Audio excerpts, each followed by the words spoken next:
Seigneur, nous te bénissons. On te rend toute la gloire, Seigneur, alors que je diminue, toi, tu croisses. Je te laisse effectivement, Seigneur, parler à ton peuple, au travers du microphone que je suis, Seigneur. Touche les cœurs, Seigneur, amène-nous à comprendre ta parole et surtout, comme tu le dis toi-même avec Jacques, de pouvoir la mettre en pratique. Seigneur, il y aura des situations de la vie où parfois on pourra se dire incapable de le faire et pourtant toi tu as rendu tout capable. Seigneur, nous te bénissons parce que tu es en œuvre en nous et nous savons, Seigneur, que tu le fais. Comme ce matin, Éternel, je prie qu'en 50 minutes, Éternel, tu déposes quelque chose dans chaque cœur. Que ton nom soit élevé. Au nom puissant de Jésus. Est-ce qu'on peut dire Amen? Amen. Oui, on sort de la loi, c'est la partie où nous donnons à Dieu. Maintenant, on a dans la parole le moment de recevoir. C'est la partie où Dieu dépose ses merveilles dans notre cœur afin de nous amener à vivre bien dans son sens et aussi bien pour nous. Quelqu'un disait la parole de Dieu, certains ne veulent pas l'écouter ou encore beaucoup la fuient parce qu'ils se disent « Ah, c'est pour Dieu ». Non, elle est aussi pour toi. Et d'abord même d'ailleurs, c'est pour toi. Si tu écoutes la parole, tu la mets en pratique, c'est bon pour toi.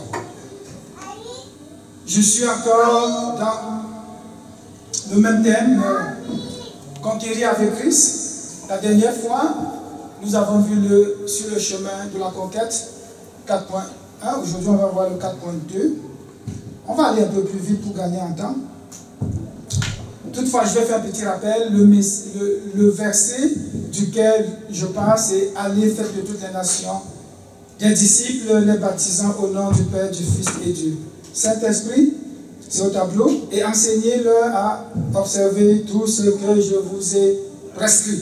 Ça, c'est Matthieu qui parle. On voit ici Jésus qui, à la fin de sa vie, alors qu'il veut partir, il donne cette recommandation. Il nous demande d'aller. Et la dernière fois, je disais, il y a le mot évangélisation qu'on a défini, aller annoncer. Le disciple niveau 0, c'est le disciple vers qui on va partir parce qu'il ne connaît pas Christ. J'avais expliqué aussi la notion de faire des disciples, et c'est là où on est. Dans le faire, il y a devenir, c'est un processus. Mais surtout, on va penser à l'action de faire, c'est-à-dire de former. Et je disais aussi que nous sommes le champ de Dieu parce que Dieu travaille en nous.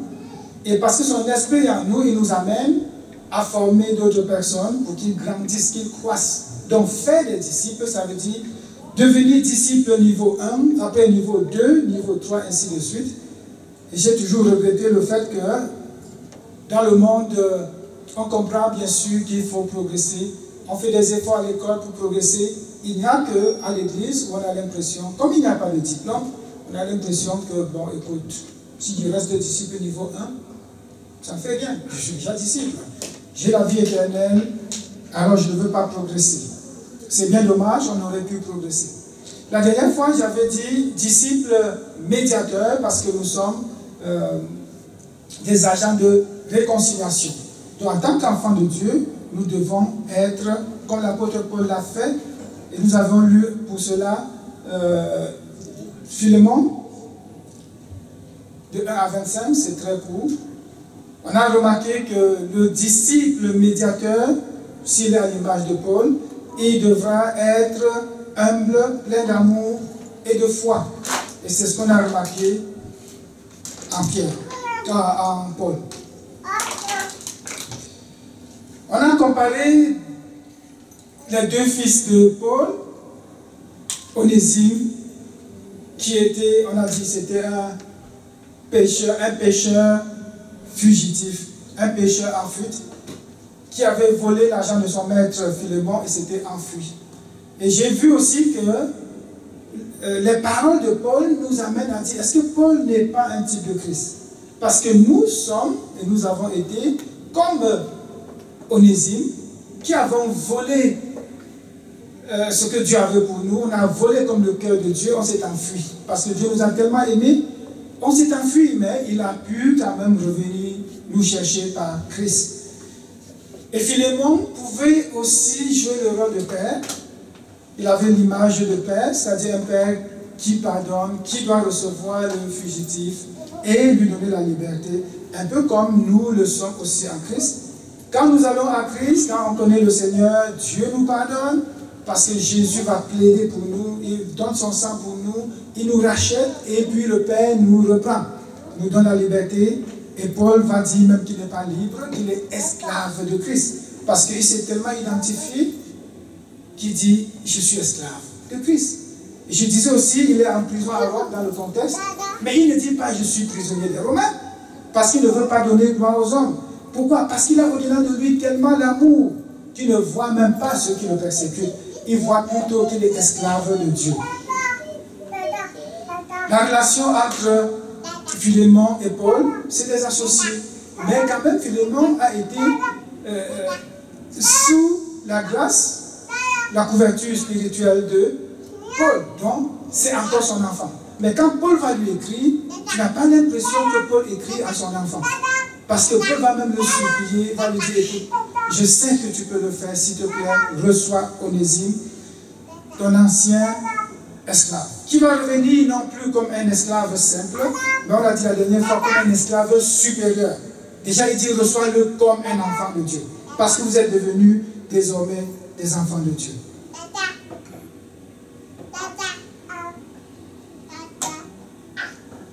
Aujourd'hui, nous allons voir que, en lisant les mêmes textes, on va voir que, comme les deux enfants, les deux fils sont les deux fils spirituels de Paul, Paul a quand même des attentes.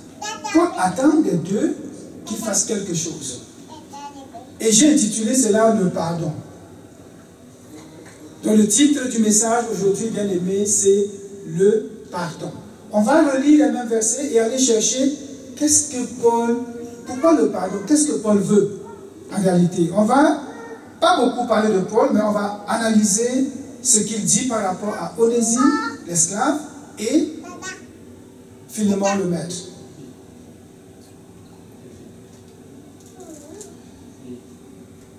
Dans la première partie, c'est accepte le pardon.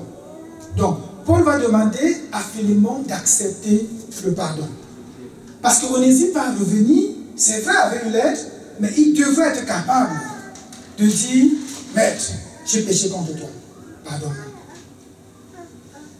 Et comme c'est difficile, il sait que ça va être vraiment difficile, il a une couverture. Écoute, voilà la lettre. Mais le pas qu'il fait d'aller vers son maître, c'est ça qu'on va voir ce matin. Aller demander pardon. Mais pour l'instant, on va voir celui qui accepte le pardon. Quand on vient te dire pardonne-moi, qu'est-ce que tu fais? Donc, Philémon accepte le pardon en mon nom. Ça, c'est dit en d'autres termes ce que l'apôtre Paul attend de son ami. On va lire, on va le lire tout. Paul, c'est Philémon. Paul, prisonnier de Jésus-Christ et le frère Timothée, à Philémon, notre bien-aimé, notre compagnon d'œuvre, à la sœur Aphia, à Archie, notre compagnon de combat, et à l'église qui est dans ta maison. Que la grâce et la paix vous soient données de la part de Dieu notre Père et du Seigneur Jésus-Christ. Je rends continuellement grâce à mon Dieu, faisant mention de toi dans mes prières, parce que je suis informé de la foi que tu as au Seigneur Jésus et de la charité pour tous les saints. Je lui demande que ta participation à la foi soit efficace pour la cause de Christ, en faisant reconnaître en nous toute espèce de bien. J'ai en effet éprouvé beaucoup de joie et de consolation au sujet de ta charité. Car par toi, frère, le cœur des saints a été tranquillisé. C'est pourquoi, bien que j'ai en Christ toute liberté de te prescrire ce qui est convenable, c'est de préférence au nom de la charité que je t'adresse une prière, étant ce que je suis, Paul, vieillard, et de plus, maintenant prisonnier de Jésus-Christ. Paul dit ici, j'aurais pu te l'imposer. On va voir ça tout à l'heure. Il dit, j'aurais pu te l'imposer, mais je te demande, je te prie de le faire, reçois-le.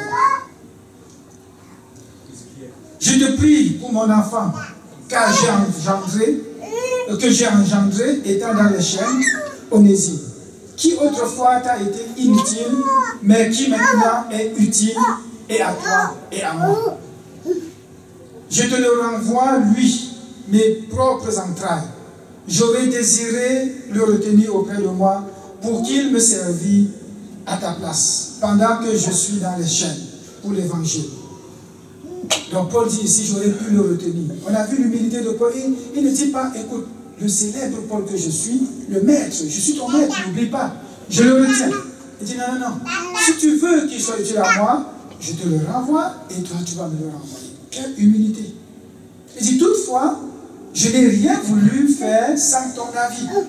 Je n'ai pas voulu le faire sans ton avis, afin que ton bienfait ne soit pas comme forcé, mais qu'il soit volontaire. On va voir, comme je viens de le dire, afin que ton bienfait soit volontaire. Donc le Père va nous pardonner volontairement.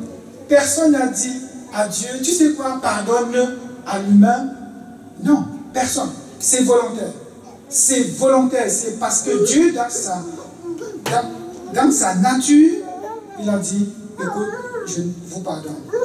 Bien aimé, très important de comprendre que si Dieu nous pardonne, nous devons pardonner aussi. Et Paul semble avoir compris ça. Et c'est les enseignements qu'il va donner à ses deux fils. Le pardon. Il dit, en même temps, prépare-moi un logement, pardon, car j'espère vous être rendu grâce à vos prières. Le maître reconnaît que son ami, comme il vient de l'appeler, peut prier et ça marche. Ce n'est pas toujours le supérieur qui va prier pour l'inférieur, l'inférieur aussi prie pour le supérieur. C'est ce que ça veut dire. L'humilité de Paul. Épaphras, mon compagnon de captivité en Jésus-Christ, te salue, ainsi que Marc, Aristarque, Damas, Luc, mes compagnons d'œuvre. Que la grâce de notre Seigneur Jésus-Christ soit avec votre esprit. J'aime beaucoup Paul. Il y a quelque chose que j'ai envie d'étudier, mais je ne sais pas s'il ne veut pas venir. Paul, partout où il passe, on dirait qu'il retient les noms de tous ceux avec qui il travaille. Ça, c'est quelque chose qui m'a toujours marqué. Il dit, Seigneur, donne-moi un jour de comprendre ça. Quand Paul écrit, bien aimé, il cite, il dit, j'étais chez vous, même s'il y a 4-5 ans, il rappelle les noms des gens qu'il a rencontrés là-bas. C'est merveilleux, n'est-ce pas, bien aimé? Ça démontre encore l'amour que Paul a. Donc Paul va nous faire comprendre aujourd'hui que, en tant qu'enfant de Dieu, celui qui est mature va pardonner assez facilement. Donc les premiers pas, ça peut être pour celui qui vient de connaître Christ, toi qui fais le premier pas pour aller demander pardon, mais celui-là qui te reçoit et te dit je te pardonne, bien aimé, je pense qu'il est plus difficile de pardonner en disant d'accord, j'accepte ton pardon.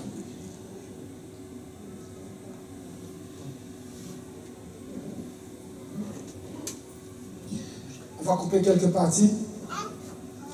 Philémon doit accepter le pardon. Le pardon, c'est quoi? J'ai trouvé charizomé, un truc de ce genre. Ça veut dire quoi? Se montrer gracieux. Donc, il vient, il mérite un châtiment. Tu dis, je te laisse. Gracieux. Accorder du pardon, donner gracieusement. Je te donne gracieusement. Dans ce contexte, ça s'appelle la liberté. Parce que Philémon aurait pu le remettre en prison, réclamer même, écoute, ça fait 4-5 ans que tu as fui avec mes biens, remets-les-moi, mais je doute fort bien. Il va agir un peu comme le père dans l'histoire du fils prodigue. Il va dire, tu es venu, oh, embrasse-moi, oh, oublie tout ce que tu as fait, tu es mon enfant. Ça, c'est à peu près la même chose. Et ça n'a rien à voir avec ce que le Père lui-même fait. Quand Christ nous rachète, par la foi, il nous présente au Père. Le Père dit, oh mon frère, oh mon fils, oh mon bien-aimé, viens. Oh ma bien-aimée, viens. Le Père ne dit pas, oh ça fait longtemps que tu as fui. Oh ça fait combien d'années que je te parle. Oh ça fait ceci, tu as volé, tu as... Non, non, non. Le Père voit seulement ton acte de venir. Et dans le cas présent, nous venons par le Christ. C'est le Christ qui nous amène et c'est par la foi que nous recevons cette liberté. On va voir l'histoire d'Israël, le peuple de Dieu. On va lire Néhémie 9. Ça va être introductif pour nous montrer le caractère du Père.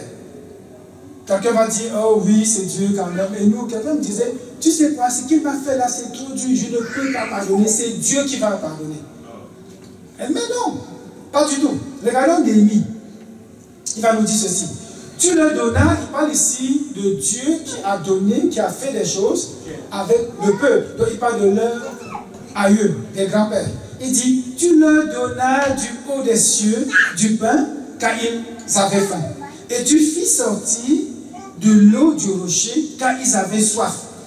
Et tu leur dis d'entrer en possession du pays que tu avais juré de leur donner. Mais nos pères, c'est nos pères ici, nos pères se livrèrent à l'orgueil et raidirent leur cou. Ils n'écoutèrent point tes commandements. Ici, Néhémie rappelle, il dit, Seigneur, voilà ce que tu as fait. Avec nos parents, voilà ce que tu as fait. Le peuple, alors qu'il pouvait raidir le cou, ça veut dire être rebelle, refuser d'écouter Dieu, refuser et se comporter tel que Dieu pouvait dire, je vous tue une fois et c'est fini. Il dit quoi? Tu leur as donné à manger, tu leur as donné à boire, tu les as protégés. Il dit, au verset 17, ils refusaient d'obéir et ils mirent en oubli les merveilles que tu avais faites en leur faveur. Ils raidirent leur cou et dans leur rébellion, ils se donnèrent un chef pour retour. Mon Dieu, que c'est grave. Donc nous voyons ici un père qui pardonne. Malgré ce qu'on lui fait, il pardonne. Est-ce que cela va être facile pour Philémon? Pas du tout. Philémon va réfléchir et dire, mais ça c'est comme ça quelqu'un, je lui ai fait confiance, il m'a volé, il veut revenir. Le texte ne le dit pas, mais on est en train d'imaginer tout ce que Paul attend de Philémon. Et on voit ici que le Père pardonne. Il dit, mais toi, tu es un Dieu prêt à pardonner, compatissant et miséricordieux, lent à la colère et riche en bonté, et tu ne les abandonnes, tu ne les abandonneras pas. Il y a des fois où ça chauffe, même parmi les maris, là, vous savez, il y a des fois où on ne se parle même pas, ça chauffe, c'est dur. Quand après on vient te dire, pardonne-moi, tu sais ce que tu as fait, tu sais ce que tu as fait, tu sais ce que tu as dit. Bon, pour les femmes, c'est toujours ce qu'elles disent. Hein. C'est presque jamais ce qu'elles font. C'est les hommes qui font des choses. Oui, tu as vu ce que tu as fait, tu as vu ce que tu as fait. Pour l'homme, c'est, tu as entendu ce que tu as dit. Tu sais, ça m'a fait mal. Hein. Tu me dis de te pardonner. Non, non, non, attends-moi le soir. Laisse-moi d'abord passer ma journée. C'est parce que ça vous arrive, il y a des fois où je l'ai témoigné, une fois où j'ai même fui pour aller me coucher au sous-sol. Je m'ai dit, monte, va demander pardon. C'est dur, bien-aimé. C'est dur. On va voir les deux aujourd'hui. Celui à qui on a fait mal et celui qui a fait mal. Mais Dieu, on commence par montrer le Dieu que nous servons. C'est un Dieu tellement, on dit, miséricordieux. Bon, là à la colère. Mais nous sommes tellement prompts à la colère. Très rapide, on se fâche. Très rapide, on s'énerve. On ne veut pas dire qu'on n'a pas subi des choses. On a subi des choses parfois même très graves. Mais en voyant le Père aujourd'hui, on va dire, Seigneur, donne-nous d'agir comme le Père. Et Paul ici sait déjà que Philémon va le faire. Il sait que Philémon va le faire parce qu'il dit, j'ai entendu de la prison, je sais comment est ta foi, je sais comment est ton amour. Et il sait trois bonnes choses. Il dit, s'il te plaît, reçois-le. Et nous voyons ici le Père qui avait toutes les raisons de dire, peuple, je ne vous bénis plus. Peuple, je vous ai promis la terre, voilà la terre, mais écoutez, c'est fini entre vous et nous. Non. Ils se sont même fait un Dieu pour retourner à leur servitude. N'est-ce pas très méchant? Mais Dieu dit non. L'Éternel dit non, je suis lent à la colère, je suis miséricordieux, je pardonne. Même quand il se fit un veau en fonte et dit, voici ton Dieu qui t'a fait sortir d'Égypte et qu'il se livrait envers toi à de grands outrages. Vous voyez? Malgré tout, il dit, dans ton immense miséricorde, tu tu ne les abandonnas pas au désert. Et la colonne de nuée ne cessa point de les guider le jour dans leur chemin, ni la colonne de feu de les éclairer la nuit dans le chemin qu'ils avaient à suivre. Tu leur donnas ton bon esprit pour les rendre sages. Tu ne refusas point ta manne à leur bouche, et tu leur fournis de l'eau pour leur soif. Pendant 40 ans, tu pourvus à leur entretien dans le désert, et ils ne manquèrent de rien. Leurs vêtements ne s'usèrent point, et leurs pieds ne s'enflammèrent point. On va voir ici que, oui, c'est vrai, c'est des qualités de Dieu. Dieu le Père, il le fait. Le Père le fait. Il dit, Jérémie rappelle ici que dans ta grande bonté, dans ta grande miséricorde, tu as pardonné. Et ce que je veux ici, c'est qu'on voit, dis oui, je te pardonne. C'est trop facile. Qu'est-ce qu'on fait après le pardon? Et c'est ça qu'on va voir. Quand Dieu pardonne, qu'est-ce qu'il fait? Il donne de son bon esprit. Il le donne à manger. Il le donne à boire. Il est vêtu. C'est ça qu'on va aller chercher aujourd'hui. Est-ce que quand je dis je te pardonne, je suis capable de te donner à manger, de te donner de mon bon esprit, de prier pour toi? Et quelqu'un disait, pour savoir que j'ai pardonné, Dieu m'a mis à l'épreuve, il faut que je prie pour la personne. Bien aimé, ça peut être aussi important pour toi de savoir que oui, si je ne te donnais pas de la manne, si je ne te donnais pas de l'eau à boire, le jour où quelqu'un vient te voir, ma soeur, pardonne-moi, mon frère, pardonne-moi. Si tu priais pour lui et que tu avais arrêté de prier, reprends de prier. Par là, tu vas savoir que oui, j'ai pardonné. Paul attend de Philémon qu'il fasse comme on voit ici avec le prophète. Donc Néhémie nous montre ici que si tu pardonnes, il y a des choses à faire. Parce que Dieu, quand il a pardonné son peuple, il a continué de leur donner à manger, de leur donner à boire, de les vêtir, de les entretenir, de les protéger. Christ attend de nous la même chose. Philémon, le chrétien mature, il doit avoir ces caractéristiques. Non seulement il doit avoir la foi, comme Paul l'a dit à l'avance, non seulement il doit avoir la foi et l'amour, mais en plus de ça, Paul attend de lui qu'il puisse pardonner.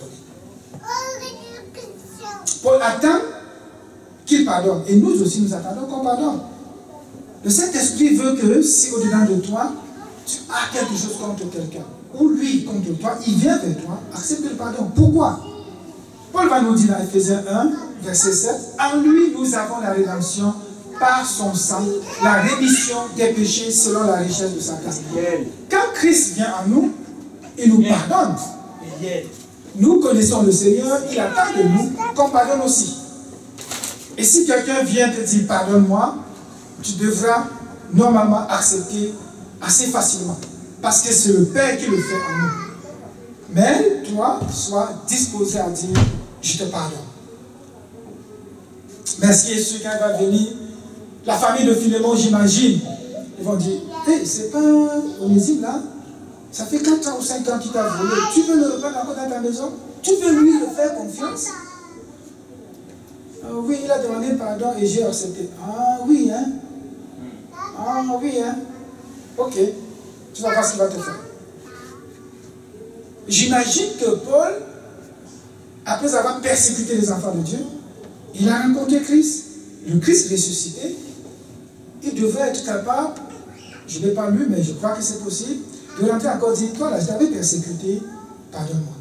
Quand il va rencontrer un frère qui l'a persécuté, il devrait être capable de dire, ah, bien-aimé, pardonne-moi.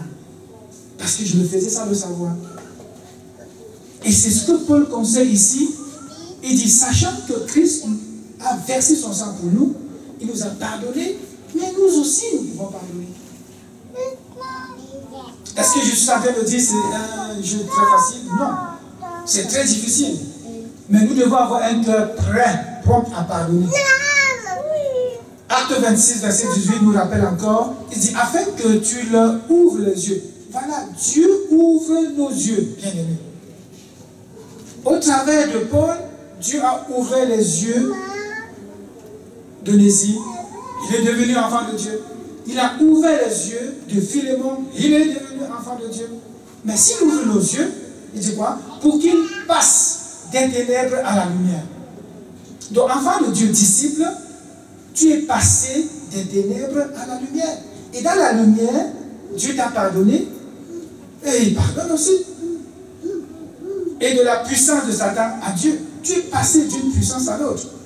Et cette puissance en toi, tu devrais pouvoir la manifester. Une année, on demandait à une sœur comment elle se sentait. Parce qu'à l'église, il y avait deux hommes qui voulaient l'épouser. Le premier est venu, c'était un fanfaron. Elle s'est lancée dans ses bras pour se rendre après compte qu'il avait demandé et fait la même chose avec au moins 3 femmes de l'église. Quand elle s'en est rendu compte, c'était la colère totale. Comment elle a su? Parce qu'il a fait ça et à la 4e femme, elle a dû parler, annoncer, écoute, c'est allé très vite. Le pasteur a pris, oui, il y a tel frère qui veut épouser telle soeur. Quand elle entend ça, elle court vite voir le pasteur. Attends, tu t'es trompé peut-être, c'est de moi que tu parlais. Et je dis, non. La soeur qu'elle m'a dit qu'ils sont en train de... Cette fille a été inconsolable. Elle dit, j'avais toute ma confiance et elle avait refusé quelqu'un d'autre. Elle avait dit, non, c'est toi, c'est le Seigneur. Écoute, ça fait mal. Tu vas dire à une femme comme ça, pardonne tout de suite.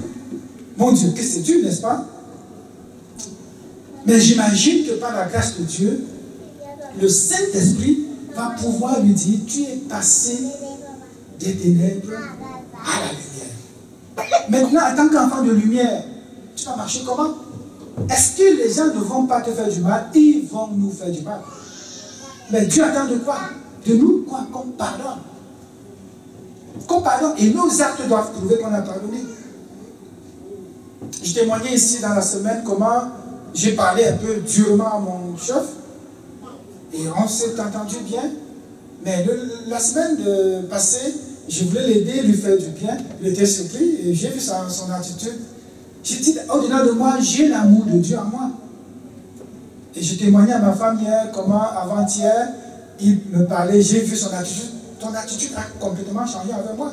Il est redevenu un peu normal, plus gentil, me parlant bien. Pourquoi? Il a vu en moi quelqu'un capable de ne pas considérer une petite discussion de rien du tout.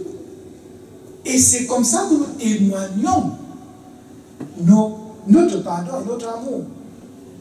Mais si nous ne vivons pas de manière à ce que les autres remarquent le pardon en nous, on va vivre en tant que chrétien et perdre plein de bénédictions reliées au fait qu'on n'a pas pu accepter le pardon ou aller nous-mêmes demander pardon. Il dit, nous sommes passés des ténèbres à la lumière, de la puissance de Satan à Dieu, pour qu'il reçoive par la foi en moi, dont nous avons reçu le Père par la puissance, par la foi en lui, en Christ, le pardon des péchés et l'héritage avec les sanctifiés. Ça fait partie de notre héritage, bien aimé. Parce que quand tu pardonnes, ça te libère toi-même. Tu libères l'autre, tu te libères.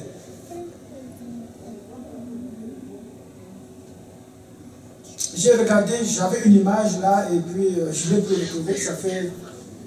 Ce message, je l'ai préparé depuis au moins 2 mois aujourd'hui. L'image, c'était le président américain, c'était parmi vous l'aurez vu aussi, qui a fait une séance de, je ne sais pas de quoi là, il présentait un ancien prisonnier et un juge qui l'avait condamné. Quand je voyais ça, je disais, oh merde, que c'est beau, j'étudiais encore Philémon. J'ai vu, c'était tellement bien, j'ai dit, oh, cette image, je l'ai gardée quelque part. Comme mon téléphone a beaucoup dérangé, je l'ai perdu. C'était beau à voir. C'est un ancien prisonnier qui sort des prisons, il est chrétien maintenant, le juge qu'il avait emprisonné est aussi chrétien, les deux sont chrétiens, et je vois le président de l'Assemblée, et les deux se saluaient, et le juge témoignait que oui, il avait emprisonné il y a tel nombre d'années, il avait volé et tout ça. Et je vois ça, dit Seigneur, ça c'est des choses que les chrétiens doivent vivre.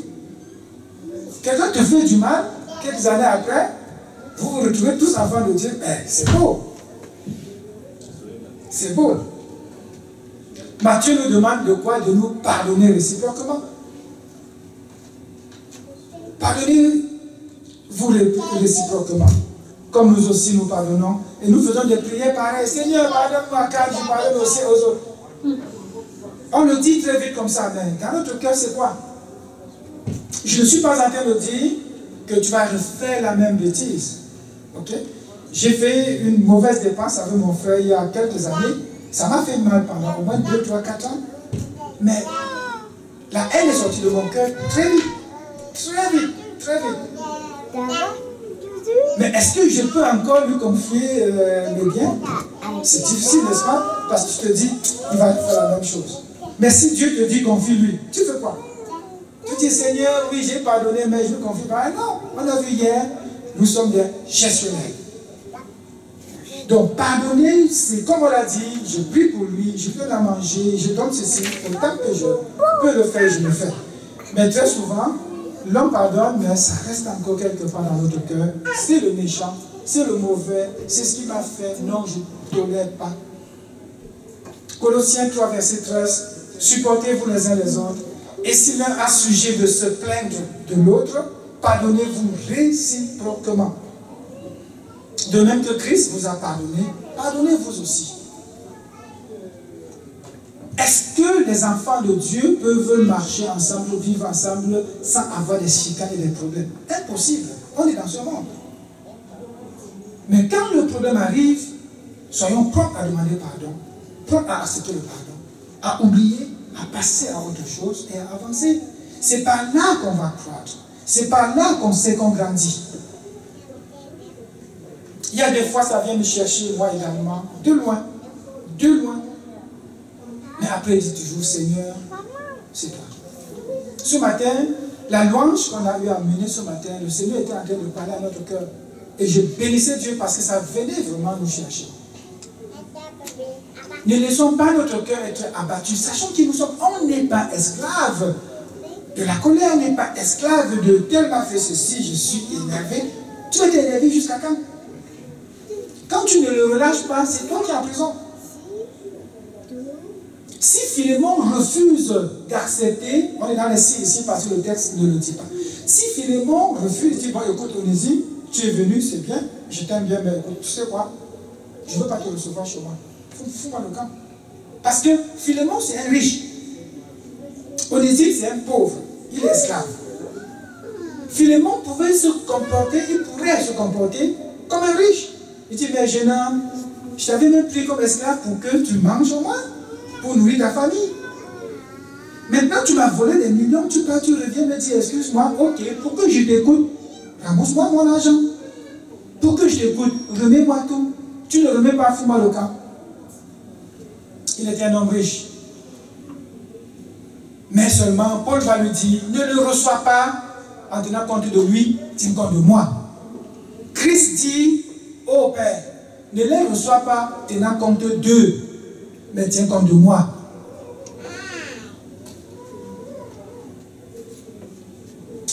Onésime va pouvoir demander pardon. C'est ce que Paul attend de son fils Onésime. Et ce que le Saint-Esprit attend de nous, c'est que nous soyons capables de demander pardon, de dire pardonne-moi. Quelqu'un disait oui, on a eu des problèmes, mais c'est lui qui a tort. Comment tu sais que c'est lui qui a tort? Tu es jugé parti. C'est-à-dire tu as un problème avec quelqu'un, tu juges de toi-même jusqu'à le condamner, c'est lui qui a tort. Non, demande pardon, non, que j'ai fait quoi? Je n'ai rien fait. Demande pardon même simplement parce qu'il a été fâché. Il t'a dit, tu m'as énervé. Demande pardon. Je ne veux pas que tu te fâches. Et cherche une troisième personne pour dire que tu as raison. À défaut, vous pouvez lui dire, pardonne-moi. Onésime,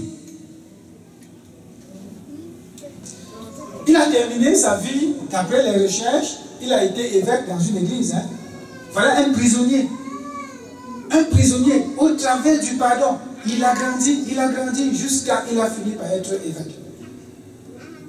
Son nom même se réalise après le pardon. Si Onésime refusait le pardon, s'il disait écoute Paul, je t'aime bien, tu m'as fait connaître le Seigneur, mais écoute, tu sais quoi, je vais me former ailleurs, je vais écouter autre personne, Paul n'aurait pas mis en lui cette onction. Et il devrait aller apprendre je ne sais pas quoi, pour finir, le nom qu'il porte est utile. Il risquerait de ne pas être utile. Or, Dieu voulait qu'il soit utile parce que Onésime veut dire utile. Ça veut dire qu'il va finir par ne pas être utile, ni aux hommes, ni à Dieu. Pourquoi? Parce qu'il a refusé d'aller demander pardon. Et dans leur coutume, à l'époque, c'était une obligation. Un esclave qui s'enfuit, dès qu'on l'attrape, il vient, il demande pardon à son maître et il retourne chez le maître. Mais Onésime ne va pas rentrer comme un simple esclave comme à l'époque. Et la différence entre Onésime et Paul, parce que Paul va se dire esclave de Christ. Les esclaves à l'époque, je l'ai dit la dernière fois très rapidement, on peut le trouver, je crois que c'est dans les Lévitique. Les esclaves, il y avait les esclaves libres, ou encore esclaves volontaires, et les esclaves rachetés. Donc, Paul se dit esclave, il aurait pu même se percer les oreilles.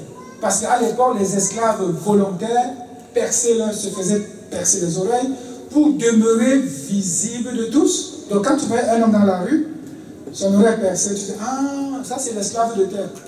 Les esclaves volontaires, c'est ceux qui refusaient de partir. Parce qu'après un nombre d'années, on les libérait. Mais il dit, non, non, non, maître, je t'aime tellement, je ne veux pas partir, je veux rester encore chez toi. Il dit, ah ok, je te paye. Il dit, non, non, c'est volontaire. Il restait, continuait de servir, et il se faisait percer les oreilles. Pour que physiquement, on voit qu'il est un esclave volontaire. Ici, Paul peut se dire esclave volontaire. Parce que personne ne l'oblige à servir Dieu. C'est lui qui dit, Seigneur, tu m'appelles, je viens. Seigneur, je veux œuvrer pour toi. Il est un esclave de Christ. Il pouvait percer ses oreilles aussi. Nous sommes aussi esclaves de Christ. Amen. Ah oui. Mais seulement, merci ma soeur, seulement c'est difficile en tant qu'esclave de Christ de marcher comme Christ veut. C'est pour cela que j'aime beaucoup l'apôtre Paul. Parce que quand il se trompait, il était entièrement 100% dans la tromperie. Quand il s'est retrouvé dans le bon chemin, 100% dans le chemin. J'aime ça. Et Dieu l'a pris d'un persécuteur à l'apôtre Paul. Voyez comment Dieu transforme les choses. Il prend Onésime d'un esclave inférieur, esclave supérieur, et pour finir évêque. Regardons la progression. Mais je préfère vous dire que dans ces marches, il y a eu beaucoup de choses qu'il a traversées. Mais le premier pas à faire, ce n'était pas le service qu'il faisait à côté de Paul. C'est le fait de pouvoir dire, oui, maître, je t'ai compris, je reconnais mon erreur, Dieu m'a pardonné, je m'en veux aussi demander pardon. C'est un pas à faire. Si nous voulons grandir et croître dans le Seigneur, ça passe par là. La Bible nous dit que celui qui avoue son péché prospère. Donc si Onésime prospère jusqu'à devenir évêque, on imagine que pour avoir accepté son péché, déjà pour le Seigneur, accepter que le Seigneur, j'étais pauvre pécheur, maintenant que je connais ta grâce, j'accepte. Et par la foi, il est pardonné. Maintenant, dans la vie de tous les jours, dans la vie, dans la société, il reconnaît que j'avais un maître, que j'avais volé. Il le reconnaît. Surtout, il va obéir à son enseignant. Quand l'enseignant va dire, tu sais quoi, va lui demander pardon. Ah, maître, c'est difficile. Il dit, oui, je sais, fiston. Mais ne te dérange pas. Veux-tu vraiment y aller? Ok, voilà la lettre. Vas-y. Avons-nous une lettre? Oui, écrite dans notre cœur. Nous allons vers le Père, Seigneur, nous savons qu'on a été pécheurs. Maintenant que tu nous as rachetés, nous voici. Quelqu'un disait, en Christ, on ne devait plus demander pardon à Dieu. On dit, pourquoi? Mais oui, il est mort à la croix, et tu l'as accepté, c'est fini. Tu ne demandes plus pardon. Ça, c'est la rébellion. Proverbe 28, verset 13 nous dit ceci. Celui qui cache ses transgressions ne prospère point. Mais celui qui les avoue et les délaisse obtient miséricorde. Le plus important, bien aimé, et je dis ça très souvent, et je le dis presque tous les jours, je n'aime pas le pardon qu'on lance vite parce qu'on veut qu'une discussion s'arrête. On dit, ah oui, ok, pardonne-moi. Non, non, non, non. Très souvent, dans ma femme, non, je ne veux pas. Tu sais quoi? Dis-moi et fais-moi comprendre l'erreur. Parce que moi, pour te demander pardon, je te dis, ah oui, Jean, tu sais quoi? Hier, j'avais dit que je t'appellerais, je ne l'ai pas fait. S'il te plaît, pardonne-moi. je reconnais que je l'ai mal fait. La prochaine fois, si je te fais encore un rendez-vous, tu comprends? C'est ça le cheminement. Et même en Christ, la repentance. Je découvre que sans Christ, je suis mort. Seigneur, pardonne-moi parce que je m'étais éloigné loin de toi. Je viens à toi avec l'intention que si tu me pardonnes, j'oublie le chemin passé. Désormais, je marche dans ton chemin. C'est ça la repentance. Pourquoi les gens ne... On a dit baptême bientôt. Pourquoi les gens n'aiment pas faire les pas? Parce qu'au-dedans d'eux, ils n'ont pas pris la ferme décision de dire désormais, mon chemin là, je me retourne, je ne regarde pas en arrière. Je veux avancer avec Christ. C'est ça le plus dur. Mais dès lors qu'on a décidé de dire désormais, ma vie, c'est Christ. Ce n'est pas ce que je faisais hier, non, non, non. À partir d'aujourd'hui, je l'accepte, je meurs en lui, je vais dans les eaux de baptême. Quand je sors, je fonce avec lui. Ça, c'est la décision la plus difficile. Les gens ne comprennent pas qu'ils n'arrivent pas à se donner au Seigneur parce qu'ils ont encore en arrière-plan la vie passée qu'ils aiment bien. Quelqu'un me disait, frère, quand je vais sortir de l'eau, non, quand je vais entrer dans l'eau, qu'est-ce qui va se passer? Je me suis mis à rire. Je lui ai dit, je ne sais pas. Il dit, dans l'eau, c'est quoi? Je ne sais pas. Je peux mourir dans l'eau? Ben oui, tu peux mourir partout. Mais effectivement, je vous dis, c'est la ferme décision de dire, comme Paul le dit, je meurs avec Christ et je ressuscite en nouveauté de vie. Quand j'entrais dans les eaux de baptême, je l'ai dit plusieurs fois, la mer là m'avait, ça ne m'effrayait pas. Mais aujourd'hui, si on me dit encore, frère, viens te faire baptiser dans la même mer il y a quelques années, je vous dis, je dis non aujourd'hui. Ça c'est clair et net, j'aurais dit non. Mais à ce moment-là, je ne pensais pas à la mort, je pensais à rien. D'ailleurs, j'étais déjà mort. Je disais, ma vie importe peu, ce n'était pas le souci, hein. C'était ma vie ne veut plus rien dire, pour moi c'est Christ. Plongez-moi dans les eaux. On m'a plongé dans les eaux de baptême. Mais si tu dis, ah oui, écoute, vraiment c'est bien, mais c'est difficile. Ah oui, ben oui, c'est difficile. Mais s'abandonner entre les mains de Dieu, croire qu'il va le faire en nous, très important. Donc Onésime, l'esclave forcé, Paul, l'esclave volontaire. Si nous sommes des esclaves volontaires, le Père attend de nous que nous pardonnions, comme Luc va nous le dire aussi, et que la repentance et le pardon des péchés seraient prêchés en son temps à toutes les nations, à commencer par Jérusalem. Paul a dû enseigner le pardon à Onésime. Ça, c'est évident. Paul ne pouvait pas lui dire, va demander pardon, sans le lui avoir enseigné. Il faut lui enseigner c'est quoi le pardon. Ici, Onésime, comme les nations, on a dit nation, ça voulait dire le peuple au loin, mais ça voulait dire aussi le païen. Il vient de connaître Christ.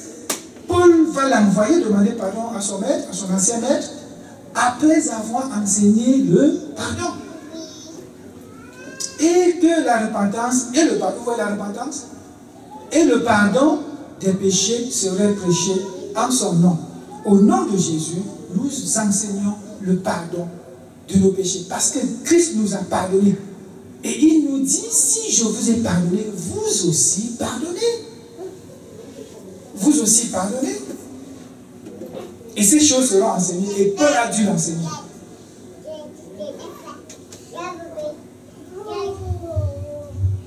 Très difficile, n'est-ce pas?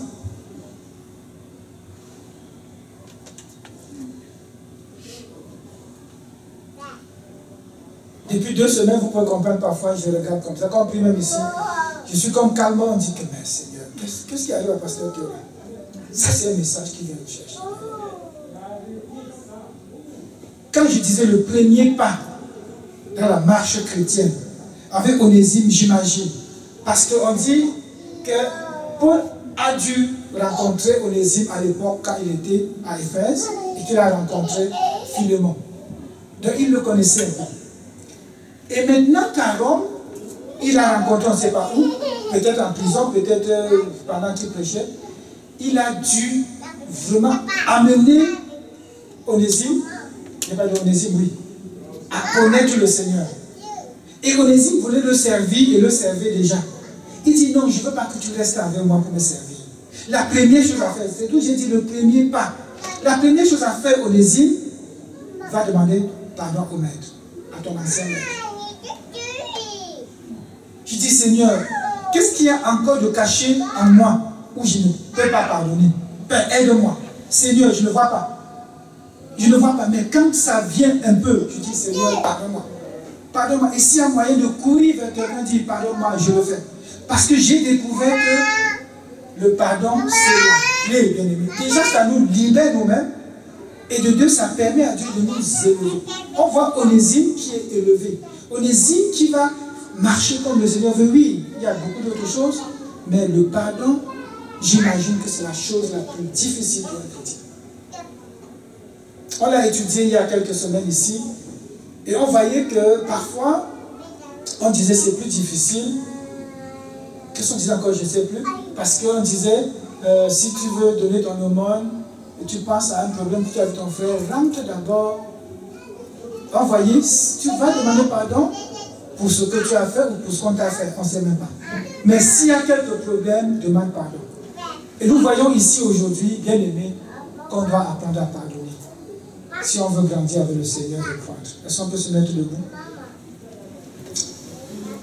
C'est très difficile, bien sûr, c'est vraiment très difficile, mais prends 2-3 minutes. Demande au Saint-Esprit de te guider, de dire Saint-Esprit, où est-ce que je dois m'arrêter, à quel moment et à qui pourrais-je demander pardon. Et si entre-temps quelqu'un t'a demandé pardon et que tu ne veux pas, tu dis Seigneur, j'ai compris ce matin que je dois. Ne regarde pas à la difficulté, ne regarde pas au problème, ne regarde pas à ce que tout a fait, mais regarde à Christ, comme l'a vu avec Hébreu, qui est mort pour toi, et avec Éphésiens, Christ qui est mort pour toi, Christ qui a versé son sang, Christ qui a pardonné, et il nous dit de pardonner aussi. Seigneur, combien de fois je regarde quelqu'un et même déjà je suis énervé. Seigneur, je te demande de guérir mon cœur, Seigneur. Je te demande encore de me donner cette possibilité de dire oui, je pardonne. Et d'aller aussi demander pardon, parce que c'est la clé, c'est venir en marche avec toi. Une église devant toi ce matin, Père, nous reconnaissons que parfois c'est très difficile et voire même impossible à l'homme. Parce que nous regardons toujours, Seigneur, à ce qu'on nous a fait. Très peu à ce que nous avons fait aussi.